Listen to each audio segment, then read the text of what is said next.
The Way of Peace by James Allen, Chapter 1. The Power of Meditation. Spiritual meditation is the pathway to divinity. It is the mystic ladder which reaches from earth to heaven, from error to truth, from pain to peace. Every saint has climbed it, every sinner must sooner or later come to it, and every weary pilgrim that turns his back upon self and the world, and sets his face resolutely toward the Father's home, must plant his feet upon its golden rounds. Without its aid you cannot grow into the divine state, the divine likeness, the divine peace, and the fadeless glories and unpolluting joys of truth will remain hidden from you. Meditation is the intense dwelling, in thought, upon an idea or theme, with the object of thoroughly comprehending it. And whatsoever you constantly meditate upon, you will not only come to understand, but will grow more and more into its likeness, for it will become incorporated into your very being, will become, in fact, your very self. If, therefore, you constantly dwell upon that which is selfish and debasing, you will ultimately become selfish and debased.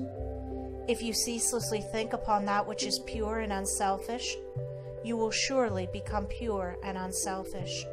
Tell me what that is upon which you most frequently and intensely think, that to which, in your silent hours, your soul most naturally turns, and I will tell you to what place of pain or peace you are traveling, and whether you are growing into the likeness of the divine or the bestial. There is an unavoidable tendency to become literally the embodiment of that quality upon which one most constantly thinks. Let therefore the object of your meditation be above and not below, so that every time you revert to it in thought, you will be lifted up. Let it be pure and unmixed with any selfish element. So shall your heart become purified and drawn nearer to truth, and not defiled and dragged more hopelessly into error. Meditation, in the spiritual sense in which I am now using it, is the secret of all growth in spiritual life and knowledge. Every prophet, sage, and savior became such by the power of meditation. Buddha meditated upon the truth until he could say, "I am the truth." Jesus brooded upon the divine immanence until at last he could declare, "I and my Father are one." Meditation centered upon divine realities is the very essence and soul of prayer. It is the silent reaching of the soul toward the eternal. Mere petitionary prayer without meditation is a body without a soul, and is powerless to lift the mind and heart above sin and affliction. If you are daily praying for wisdom, for peace, for loftier purity and a fuller realization of truth, and that for which you pray is still far from you, it means that you are praying for one thing while living out in thought and act another. If you will cease from such waywardness, taking your mind off those things the selfish clinging to, which debars you from the possession of the stainless realities for which you pray, if you will no longer ask God to grant you that which you do not deserve, or to bestow upon you that love and compassion which you refuse to bestow upon others, but will commence to think and act in the spirit of truth, you will day by day be growing into those realities, so that ultimately you will become one with them. He who would secure any worldly advantage must be willing to work vigorously for it, and he would be foolish indeed who waited with folded hands, expected it to come to him for the mere asking. Do not then vainly imagine that you can obtain the heavenly possessions without making an effort. Only when you commence to work earnestly in the kingdom of truth will you be allowed to partake of the bread of life, and when you have, by patient and uncomplaining effort, earned the spiritual wages for which you ask, they will not be withheld from you. If you really seek truth, and not merely your own gratification, if you love it above all worldly pleasures and gains, more even than happiness itself, you will be willing to make the effort necessary for its achievement. If you would be freed from sin and sorrow, if you would taste of that spotless purity for which you sigh and pray, if you would realize wisdom and knowledge, and would enter into the possession of profound and abiding peace, come now and enter the path of meditation, and let the supreme object of your meditation be truth. At the outset, meditation must be distinguished from idle reverie. There is nothing dreamy and unpractical about it.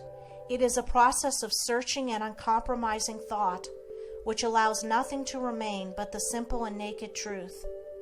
Thus meditating, you will no longer strive to build yourself up in your prejudices, but forgetting self, you will remember only that you are seeking the truth. And so you will remove, one by one, the errors which you have built up around yourself in the past, and will patiently wait for the revelation of truth, which will come when your errors have been sufficiently removed. In the silent humility of your heart, you will realize that there is an inmost center in us all, where truth abides in fullness and around. Wall upon wall, the gross flesh hems it in. This perfect, clear perception, which is truth, a baffling and perverting carnal mesh, blinds it and makes all error, and to know, rather consists in opening out a way whence the imprisoned splendor may escape, thus in effecting entry for a light, supposed to be without. Select some portion of the day in which to meditate, and keep that period sacred to your purpose.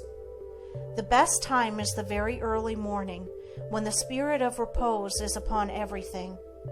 All natural conditions will then be in your favor.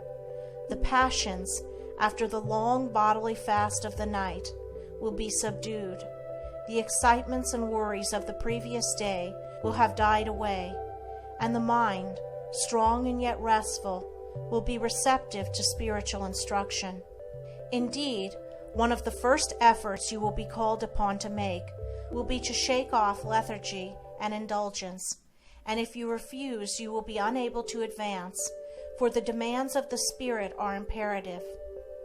To be spiritually awakened is also to be mentally and physically awakened. The sluggard and the self-indulgent can have no knowledge of truth. He who, possessed of health and strength, wastes the calm, precious hours of the silent morning in drowsy indulgence is totally unfit to climb the heavenly heights.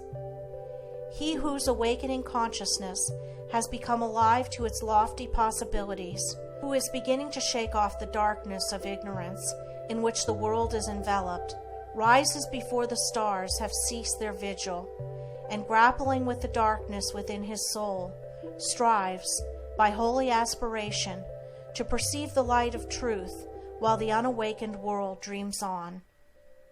The heights by great men reached and kept were not attained by sudden flight, but they, while their companions slept, were toiling upward in the night. No saint, no holy man, no teacher of truth ever lived who did not rise early in the morning. Jesus habitually rose early and climbed the solitary mountains to engage in holy communion. Buddha always rose an hour before sunrise and engaged in meditation, and all his disciples were enjoined to do the same. If you have to commence your daily duties at a very early hour, and are thus debarred from giving the early morning to systematic meditation, try to give an hour at night, and should this, by the length and laboriousness of your daily task, be denied you, you need not despair, for you may then turn your thoughts upward in holy meditation in the intervals of your work, or in those few idle minutes which you now waste in aimlessness. And should your work be of that kind which becomes by practice automatic, you may meditate while engaged upon it. That eminent Christian saint and philosopher, Jacob Boehme, realized his vast knowledge of divine things whilst working long hours as a shoemaker. In every life there is a time to think, and the busiest, the most laborious, is not shut out from aspiration and meditation. Spiritual meditation and self-discipline are inseparable, if you will. Therefore, commence to meditate upon yourself so as to try and understand yourself. For remember, the great object you will have in view will be the complete removal of all your errors in order that you may realize truth. You will begin to question your motives, thoughts, and acts, comparing them with your ideal, and endeavoring to look upon them with a calm and impartial eye. In this manner, you will be constantly gaining more of that mental and spiritual equilibrium, without which men are but helpless straws upon the ocean of life. If you are given to hatred or anger, you will meditate upon gentleness and forgiveness, so as to become acutely alive to a sense of your harsh and foolish conduct. You will then begin to dwell in thoughts of love, of gentleness, of abounding forgiveness, and as you overcome the lower by the higher, there will gradually, silently steal into your heart a knowledge of the divine law of love, with an understanding of its bearing upon all the intricacies of life and conduct. And in applying this knowledge to your every thought, word, and act, you will grow more and more gentle, more and more loving, more and more divine. And thus with every error, every selfish desire, every human weakness, by the power of meditation is it overcome. And as each sin, each error is thrust out, a fuller and clearer measure of the light of truth illuminates the pilgrim soul. Thus meditating, you will be ceaselessly fortifying yourself against your only real enemy, your selfish, perishable self, and will be establishing yourself more and more firmly in the divine and imperishable self that is inseparable from truth. The direct outcome of your meditations will be a calm spiritual strength, which will be your stay and resting place in the struggle of life. Great is the overcoming power of holy thought, and the strength and knowledge gained in the hour of silent meditation will enrich the soul with saving remembrance in the hour of strife, of sorrow, or of temptation. As, by the power of meditation, you grow in wisdom, you will relinquish more and more your selfish desires, which are fickle, impermanent, and productive of sorrow and pain, and will take your stand, with increasing steadfastness and trust, upon unchangeable principles, and will realize heavenly rest. The use of meditation is the acquirement of a knowledge of eternal principles, and the power which results from meditation is the ability to rest upon and trust those principles, and so become one with the eternal. The end of meditation is, therefore, direct knowledge of truth, God, and the realization of divine and profound peace.